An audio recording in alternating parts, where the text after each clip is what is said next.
Sweden recently celebrated his Golden Jubilee. Yes, that is 50 years on the throne. So King Carl Gustaf of Sweden, he had 3 days of celebration, in addition to some throughout the year. And Royal News Network was so excited to be able to cover a lot of this in person. There was a balcony appearance, a tiara event, a couple concerts, so many great activities. And it's so great that we were able to be there and cover it there in person for you. So I'm going to share a bit about my experience there at the King's Golden Jubilee, what I saw, share a lot of the pictures I have. And you'll notice that I'm actually not on this video really, which is a bit of a departure from what I usually do. But honestly, guys, I have so many pictures. Why would you like to see my face when you can see so many faces of the Swedish royal family? And so we'll be sharing all of these with you today. So exciting. I can't wait. It was a busy 3 days, a long 3 days, but so fun to see the royal family come together and celebrate this fantastic moment. It was just interesting as well too to compare this to the Queen's Jubilee last year, where she celebrated 70 years on the throne. It was interesting because they were similar and yet also very different. And so I'm going to share all this with you guys today and introduce to you a little bit of the Swedish royal family if you are not aware. But if you guys haven't been to Royal News Network, you should check us out more. My name is Brittany. I love covering royals and sharing the latest news and adding a bit of commentary there as well. So if you guys are interested, feel free to hit that subscribe button. I also have a fashion channel where I'll go over the fashion looks of the Swedish Jubilee weekend. I also have a newsletter, and so if you guys are interested in any of that, all the links for everything will be down below. And I also have a membership where I have been vlogging about some of my experiences and everything, and you get to see some of the behind the scenes footage, especially of the other photographers and press, which is very interesting. There's a very interesting story there. So without further ado, let's go ahead and get started.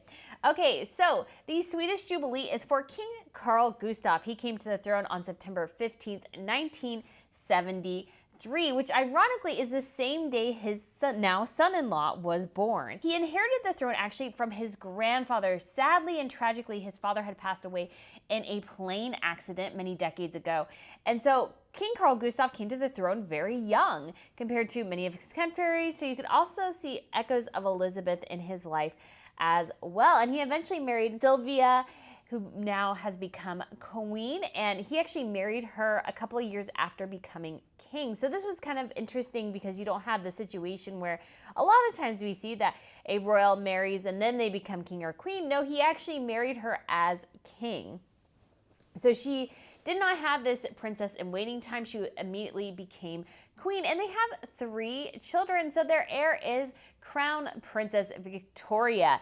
And many years ago, there was this little Tumblr thing that I found, and I can't remember exactly what it said, but it's like, if you're a real royal watcher, and it goes through sort of all the royal families. And one of the things it says is that everybody loves Crown Princess Victoria. I have never met anybody who does not love Crown Princess Victoria if you watch royals. She seems to be very sweet. She loves her country. She works very, very hard. I mean, I think the biggest complaint always is that she always has her hair in a bun or up in some way, and that she rarely ever has her hair down. Other than that, she has a very strong presence in Sweden, and she really enjoys working for the family and representing her country. And she married Prince Daniel, who was her former exercise trainer. So she actually struggled a bit for a couple years with anorexia. So she ended up going to the United States for a while and came back, and she ended up dating Daniel starting in the early 2000s, like 2001, 2002. And so they've been together now for over 20 years, and they have 2 children. So that is Princess Estelle, who is the heir to the throne, and the always perpetually seemingly grumpy Prince Oscar, who is a doll and so sweet, but also looks very much grumpy most of the time. And so they have a very sweet little family. And I should also say, if you love the Princess Diaries, one of the dresses that Anne Hathaway wore in that first movie was actually inspired by Crown Princess Victoria. She's also considered the godmother of Europe because many of her godchildren are future heirs to the throne. So that's Princess Ingrid Alexandra of Norway, Prince Christian of Denmark, Princess Catharina Amalia of the Netherlands, and we also have Princess Eleanor in Belgium, who is not heir, but who is a member of the Belgian royal family. So she is somebody who remains even just very popular among her peers in Europe. And then we have her younger brother, so this is Prince Carl Philip. And interesting to note is Carl Philip was actually born crown prince, whereas Victoria was princess. And they changed the laws so that whoever is born first, regardless of gender, would inherit the throne. They were the first country to do that.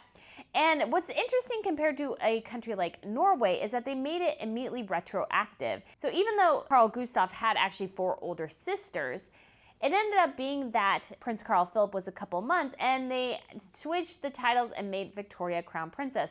And King Carl Gustaf, he's still grumpy about this. He is still grump about this. He still complains about this. Even though Prince Carl Philip was like 6 months old or something like that, it wasn't like he was even a young child or something. He was never aware that he was at one point crown prince, except for that his father bleats on and on about it. Probably a little bit too much, because he mentioned it again in his 50th Jubilee videos, and everybody's like, oh, do you have to mention that again? And so moving on, he has married Princess Sofia. And what's interesting about Princess Sofia is that she had a bit of, you could say, a racy past. She had done some, you could say, risque photo shoots. She was part of a reality TV show, but she has really become a great princess of Sweden. And they had 3 children, all boys. So they have Prince Alexander, Prince Gabriel, and Prince Julian. And so they have 3 little boys who are very, very cute. And then the king's youngest child is Princess Madeleine of Sweden, who I would say is probably one of the most beautiful, if not the most beautiful, blood princess of her generation in Europe. And she has these very, very bright blue eyes. And as I was looking through pictures, I noticed that Prince Gabriel also has incredible blue eyes. His mother does as well. But Princess Madeleine is actually the only one in her immediate family who has those incredible blue eyes. So especially when she wears the aquamarine tiara, I know I've said this before, but when she wears the aquamarine tiara, it really sings, because you really need those bright blue eyes that she has to really offset that tiara. And so she married a gentleman by the name of Christopher O'Neill. And you'll notice that he does not have a title. He was offered one when they married, and he refused it. And you could tell throughout the Jubilee weekend, I mean, he's excited to be there to support his father-in-law, but you could just tell this guy, the royal stuff's really not for him. And I sort of love that about him. He is not, you could say, overly impressed by all the stuff going on. And you could argue that maybe he should be.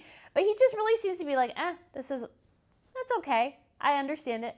And let's move on and do something else. And so he's actually a financier. So he and his wife met in New York. She actually went to New York after having a falling out with her former fiance, who she found out cheated on her. And so she fled to New York to just get away from everything in the press there in Sweden. And she happened to meet Chris, who has connections in the UK and has dual citizenship. And so they started dating, and they married in 2013. I should have said Victoria married in 2010 and Carl Philip married in 2015. And they now have 3 children, the first of which was born in New York City, and she was born a princess. So when they say Lilibet is a princess of the United States, they're really always seeming to forget about Leonor, who was actually born a blood princess in the United States in New York. And her other 2 children were born in Sweden. So she had Princess Leonor and then her brother Prince Nicholas. And actually Prince Nicholas and Princess Leonor are about 13, 14 months apart. And actually Madeleine was partly in labor at her brother's wedding. She was actually sitting there in labor, and she basically 9 months from her wedding, she gave birth to her daughter, Princess Leonor. And so Princess Madeleine was heavily pregnant at her brother's wedding, and essentially they're in labor during it, which was pretty amazing.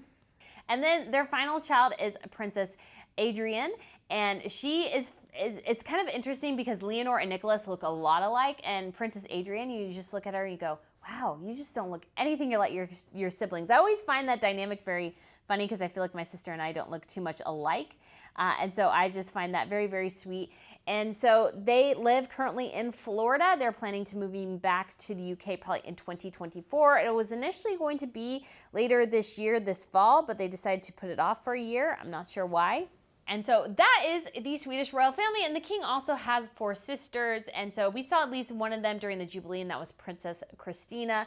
And so when it comes to the first event of the Jubilee, what we have is the Jubilee performance, as they called it. So this was performances from like the ballet, the opera, a couple other things within Sweden, and they did it at Drottningholm Palace, which is where actually the king and queen live and raise their family. At the time, they were initially at the palace in Stockholm, but there's just, it's very much, you could say, a palace of concrete, in that Buckingham Palace, you could potentially raise a family in there because, you know, there's this massive gardens, and so you do have this element somewhat of privacy.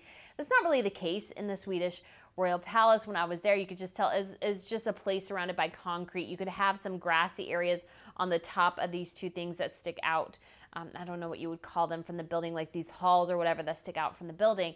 And on the top there, you could have some nice courtyards, but it's not really meant for a family. So they moved to Drottningholm, which is sort of like, you could say, somewhat Versailles-ish. I wasn't able to go inside, but they do have some nice gardens behind, so you were able to have this element of privacy, and yet you can still also open it up to the public. And so this was an event which I found very interesting, because I did request and get credentials as a member of the press. And so when I was there initially, I was thinking that perhaps if I didn't get it, I could go up and, you know, see part of it. I probably really couldn't have, except for maybe some aspects from the garden, but the view would not have been quite as good as it was when I was a member of the press. And I will say, as I was sitting there waiting, and the guy came up, and so we were able to chat with him, and he chatted with us and told us what the deal was.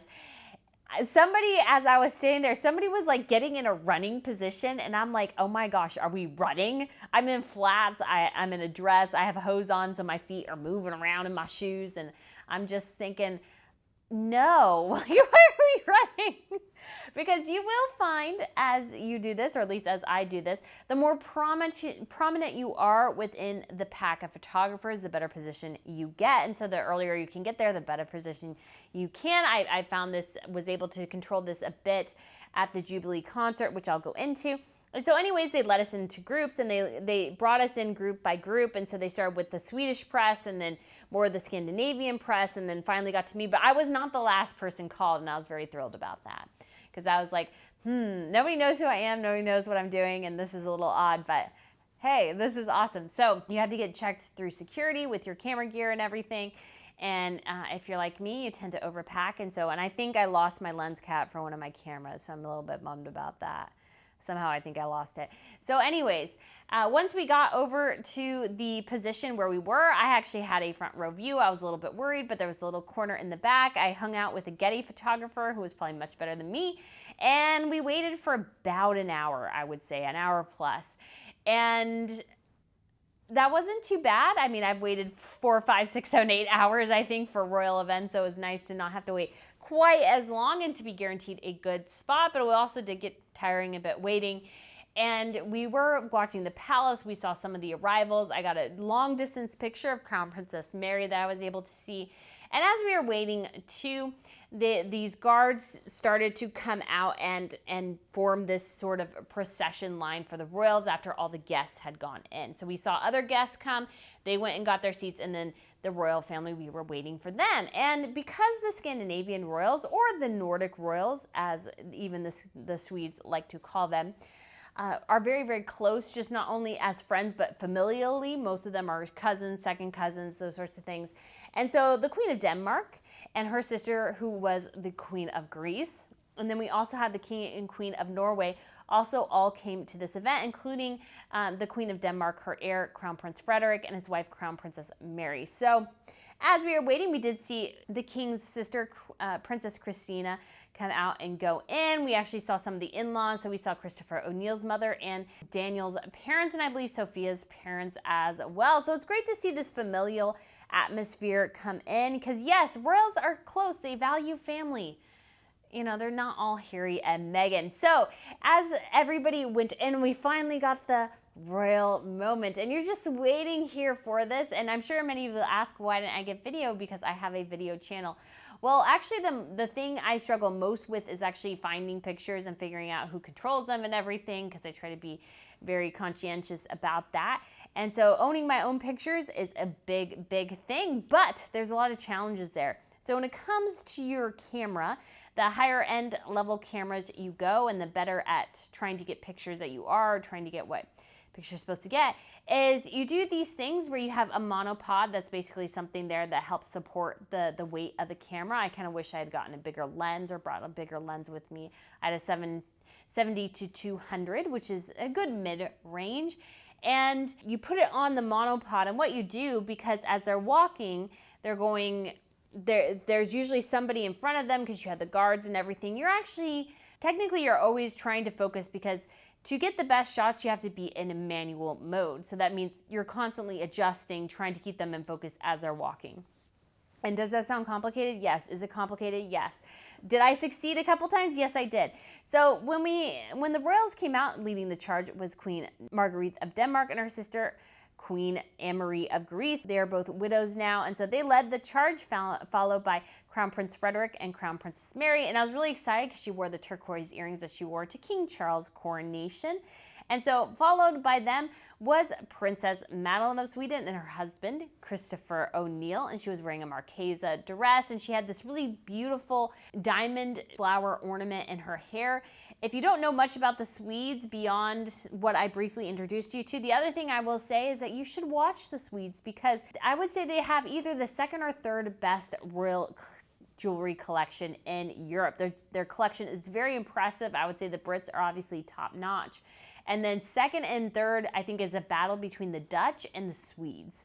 And the Swedes as well have a huge collection from the Napoleonic era, as their king actually ended up coming from France. He was Jean-Baptiste Bernadotte, and he was elected to be king of Sweden. Apparently they had a lot of succession issues, so he came in, he became king, and they brought a lot of these jewelries with them, and some of them have floated off to their Scandinavian brethren, because again, a lot of those families married within each other. Most of them are related in some form or another.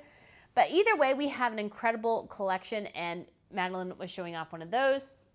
Next, we had Carl Philip and Sofia, and then followed we had little Princess Estelle wearing a remade version of her mother's dress, and Prince Oscar. Prince Alexander is actually not too much younger, or about the same age as Prince Oscar, but they just went ahead and focused on basically the higher ranking royals, because this is what happens once you have the heirs and the heirs established. They tend to come to the forefront. That's what we would have always seen with the Wales and the Sussexes in the UK. Regardless of how cute the Sussex kids might be, Catherine and William's kids will always come first. That's just how it is in royal circles. And so seeing Princess Estelle and Prince Oscar there wasn't a surprise. And then we had followed by Crown Princess Victoria in vibrant orange, which I think she really pulled off. And then leading up the rear was her mother and her father. And once they entered inside, we were basically told, all right, that's it, go home. I had been thinking and thought about staying later, but they told us basically to go home. So I got a decent number of pictures that you've obviously been seeing. And then I went home. And then the next day, it was a longer day, because it started with the Te Deum in the morning, which is basically a Thanksgiving service. And so I was not one of the ones chosen to photograph the royals going in, but I got some of the guests. I didn't know who anybody was, but I will say this girl right here, she walked up those steps at that little platform, struck a pose, stepped down, and then walked up to the other stairs. And this was kind of fun in general, because I had seen these staircases before for different royal events, so it was actually fun to see them in person. I didn't get to see the venue. I saw the ceiling of the venue. I saw the ceiling of the chapel. I didn't get to go in, though. But it was really cool to be there and be, again, a member of the press, because you get this access that you want to get otherwise. And so we immediately, once we were done, they told us, okay, pack up. You packed up really quick. You started walking again, because you got to grab your next spot, because you can't dilly-dally. Otherwise, you might miss a good spot. And so since we were actually there before the Swedish press and some of the other more prominent outlets were there, because they had to go photograph the royals. So I got a good spot, but we were pretty far back. And at first the public was there, and then they moved them. And this was for the changing of the guards. So we had to wait. I want to say it was about an hour and a half or so before things started up again. There was actually a procession that went by inside the palace, but we kind of missed it. I think if you were the public, you might have seen it. And then we waited until the king and Carl Philip came out, and King Carl Gustaf stood on a dais, and they watched the basically changing of the guards, and the royal family came out on the balcony. And then again, this was interesting because it was just Crown Princess Victoria's children who were there. Obviously, Prince Carl Philip and Princess Sofia's children could have been there as well. But again, everybody's streamlining, and so they are really focusing on the kids, unfortunately. And I was a little bummed by this, just because I thought it would have been really cool if they were there. I understand the school just started, so I understand why they're not there. But her children were still apparently in Florida. But would have been fun to see them, and would have been fun to see everybody on the balcony, because we got a little bit of taste of that later. But it was just fun to watch everybody interacting, watching their different facial expressions. We got, a moment between the sisters, and we got little Oscar, can only see above the balcony a little bit, and somebody put a meme of, Wilson from Home Improvement. And it was kind of true, and you would see him wave every once in a while, but he still looks like he's a little grumpy. And there was a point where Crown Princess Victoria went in and got him a little booster so he could see over. And it was basically us taking a lot of pictures, or at least me. I'm sure the other photographers got their 5 pictures and like, okay, we're good. I just kept taking picture after picture because I didn't want to miss anything. And there was a lot of really cute moments, one between Crown Princess Victoria and her husband Daniel, because again, it was his birthday on Friday as well. Basically just the main family. And then we had the foreign royals come in as well, and the president basically of Iceland and Finland. I had mixed feelings about this. I thought it was very sweet to include them, but at the same time, especially at one point, because Crown Princess Mary and Crown Prince Frederick were in the back and these people were in the front, I'm like, I don't really care about these people. I'm here to see the royals. Can they just go to the back row? Nobody cares who they are. That's so mean. But I'm not lying, because I'm super excited to see the royals. I've always loved Crown Princess Mary's style. And I will have to say, for the Diadem, you'll notice that Princess Madeleine wore a version of basically Kate's dress that she wore to the service of Thanksgiving for Her Majesty the Queen for her Platinum Jubilee. I still love that dress. I think it looks fantastic on Madeleine. I love the color. And I also love too, and you can see in the close-up shots that it's not an exact match, but I felt like it was an echo of the Order of the Seraphim, which is the highest order in Sweden, similar to the Order of the Garter. And I loved her headpiece. So I think for this event, Madeleine won the day. I think for the event the day before, I want to say it was actually Victoria. And Victoria's sometimes hit and miss with some of her fashion. Like this time, I didn't prefer the pillbox hat. I'm just not a fan of those. But I just thought Madeleine looked superb. And so they did this for a while, and then they finally went back in, and then they allowed the crowd to come in from the back where we were. And so I picked up all my stuff. I almost left my phone behind, but I picked up all my stuff, and I got as close as I could because we had been so far back. It was just a bit nicer to get closer because you can get those close-up shots. And again, as a reminder, I'm using a very heavy lens, a very heavy camera. I have my monopod, but I'm also having to manually adjust and focus all the time. And adjust for the light slightly and stuff. I am not perfect at this, but guys, that is a hard work. So if you ever see people like the photographers who are taking pictures at news events and stuff, they don't have an easy job. Have some more sympathy for them, or the people doing royal pictures. I do. I have a lot more sympathy for them now, because it ain't an easy job, because especially royals move quickly, and so you have only so much time. And so for the second event, it was mostly just the main royals, and I think everybody did join them later once again. But my favorite bit about the second part is that somehow, because the king came up on the balcony this time with Carl Philip, and so the couples were there together. And I don't know if it was Carl Philip or Sofia or Chris or whatever, but Madeleine, Princess Madeleine, oh boy, did she get a fit of the giggles. And she was laughing so hard, or trying to contain her laughter so much, that she actually went behind her husband at one point, hid behind him so she could laugh. And you could tell they were laughing together and stuff. And I know a lot of people are confused sometimes by the Madeleine and Chris pairing, but I think they do actually make each other laugh.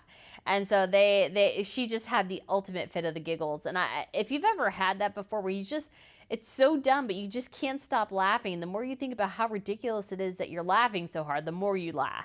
And I felt like that was Madeleine, and she had this very, very big challenge of trying to maintain her composure and not look like it might have been something in the crowd, or maybe I think there was a point in the choir in the song where somebody's voice cracked or something, so maybe that was it or whatever. But she's trying not to let people see how much she's laughing.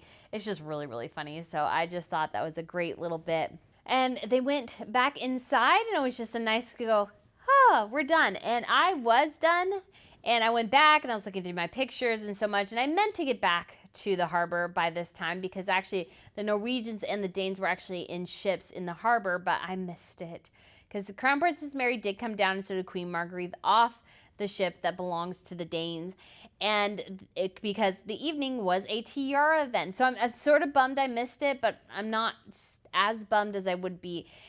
Crown Princess Mary wore her wedding tiara, and I hate to say it, but it's just not my favorite. I just think it's chintzy. I've said this before in the Danish tiara video. If you haven't seen that, you should look at it at Royal Fashion News. I'll try to link it up above.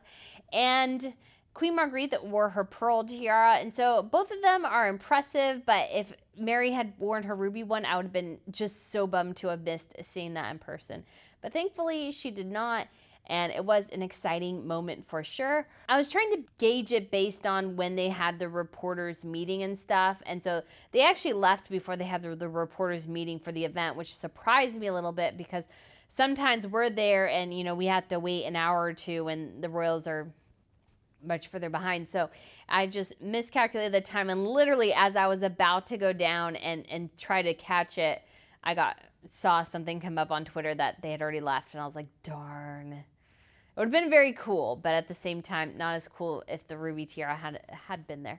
But anyway, so we had a gala event in the evening, and so we had some impressive displays here. We obviously have Queen Marguerite wearing her pearl tiara. The Queen of Greece also had a tiara on that has a long history with the Danes. And then moving on, we have, because she's actually born a princess of Denmark, and then she married into the Greek royal family, so her children are princesses of Greece and Denmark. And then we have Princess Sofia. She was wearing her wedding tiara with new toppers that look like citrine. She has currently turquoise, pearls, emeralds, turquoise. I want to say another stone, because she has a lot of stones up above, and it's just fun to see how versatile that is, and it's also interesting to consider as the Swedes have such an impressive tiara collection, so it's kind of funny that she doesn't have maybe access to more of that. Anyways, and so it looks like also as well, the king's sister who did not join in the procession, she wore the Connaught tiara, which has a very long history and it's just a very unique looking piece. Then we have Princess Madeleine in the modern fringe, and Princess Madeleine blew everything out of the water. She looks utterly stunning, and she looks like a princess in this Jenny Packham dress. I'll share more about it. And then we have Crown Princess Victoria, and she is wearing her Baden fringe tiara. And the Baden fringe tiara is kind of famous because it's indicated and indicative and reserved mostly for the Crown Princess. Other family members have worn it, but it's been traditionally and mostly worn by Victoria, and that's who it's meant to be worn by, is by Crown Princess. And Queen Sylvia busted out, and this could be for the last time Sylvia does this.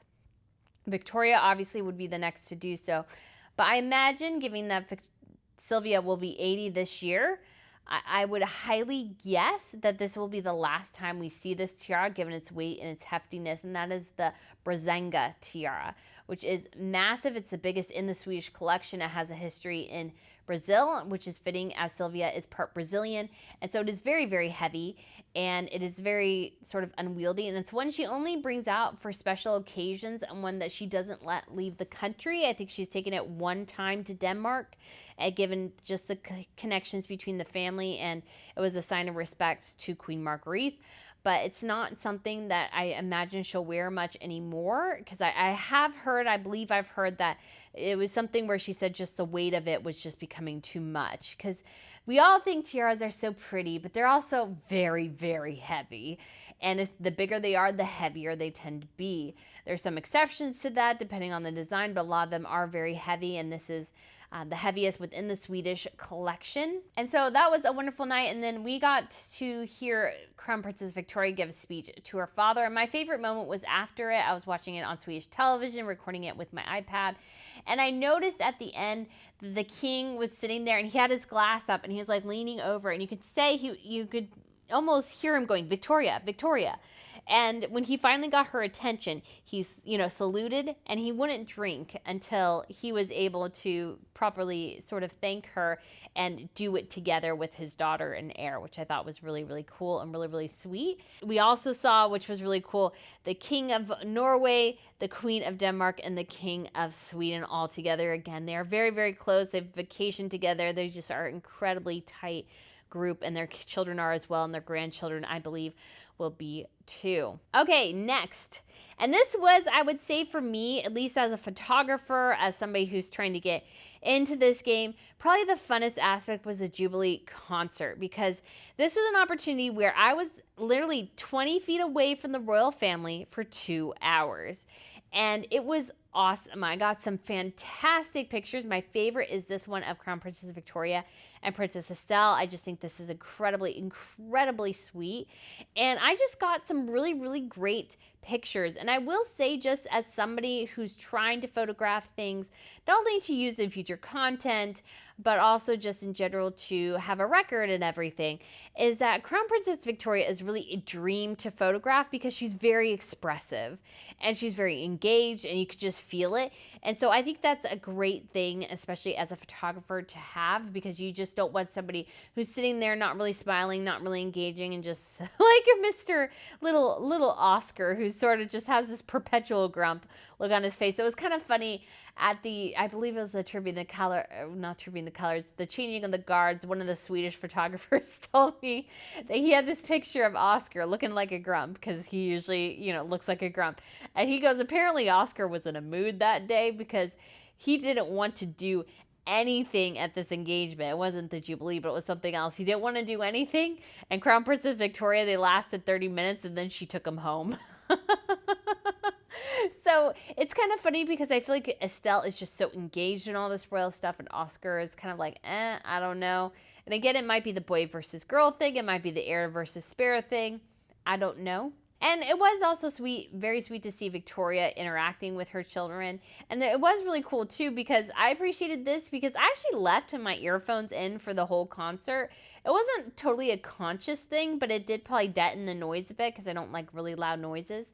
And so Victoria handed out ear protectors to both of her kids and her husband. So her husband, the kids, and herself all had ear protectors in. And I just think the family that protects their ears together stays together.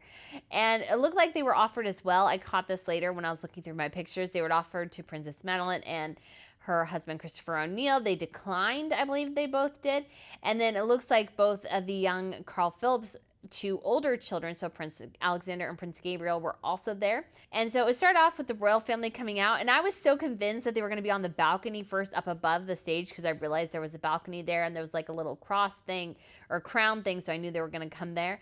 And so I totally missed when they all of a sudden came out a little bit, but I was able to get some great pictures of them walking in. And again, as a reminder, I was further back, literally adjusting the focus of my camera at the same time that they were walking. And I got some good shots, so I'm very pleased with that. It was a lot of fun to see them and be that close. And so they took their seats, and then the king and queen, they did come up on the balcony behind. And then the king came down and he gave a couple of words. And there was actually a large crowd of Swedes behind us, so I couldn't really see. And so if I had been there just as a normal person, I would have had a really hard time seeing any of the royals, but we were there, we were able to see them, and it was very nice. He said a couple words and then he bowed to the crowd, because I think the mark of a good king is somebody who understands that he's a servant leader. He leads, but he also serves. And so that bow, I think, is a sign of respect to his people. And I thought it was lovely to see. The king and queen took their place. And it started off, of course, with ABBA, because this was 50 years of music through the king's reign. And ABBA was fitting, and they played Dancing Queen, which is has a huge connection to the Swedish royals, because the first time that was performed was actually in front of them at the rehearsal dinner before their wedding. And so it has a special connection to Sylvia and to Carl Gustaf. And so I just thought that was great to see. Victoria, of course, did a little bit of dance. She was, again, very expressive. Prince Daniel, I don't think moved much, or I wasn't looking at the camera too much and with him, because he just was very stoic, which is fine. It's just Victoria was fun to photograph in that way. And I was trying to get photographs of the others. And then there was a sweet moment too where she would hold Estelle's hand from time to time. And I would move around to try to get a picture of Sofia, because there would just be a little window every once in a while where I could see her, because she was behind. Princess Madeleine was behind as well. And I will say my pictures as they left were a bit of a failure, and they could have been so much better, but I was adjusting my features and I adjusted them too much. I over adjusted, and yeah, they came out not like I wanted them to. And so it was just great to see everybody slowly filtering out.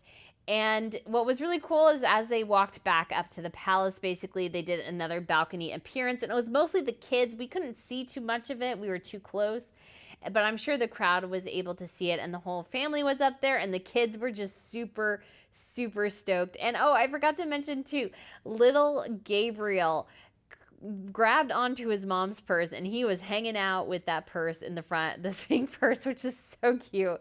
And he has, I think, some of those clear blue eyes that Sofia has and that Madeleine has. So it'll be great to see how he grows into those eyes in the future, because I just think it's really quite cool because of the Brazilian heritage and everything. Most of the royals there in Sweden have actually brown eyes, so Madeleine's blue eyes just really stand out. And that was it. That was all she wrote. And so I will have to say, guys, it was a fantastic time. Very different than the British.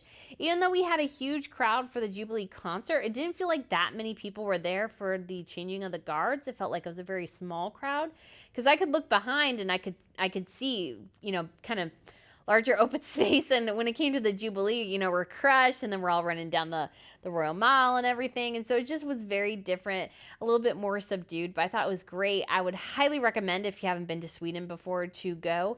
It's a lovely country. I would preferably go probably in the summer or the autumn, because it is, I'm going to guess, very cold in the winter. And there's certain months where, you know, you get about 4 hours of daylight.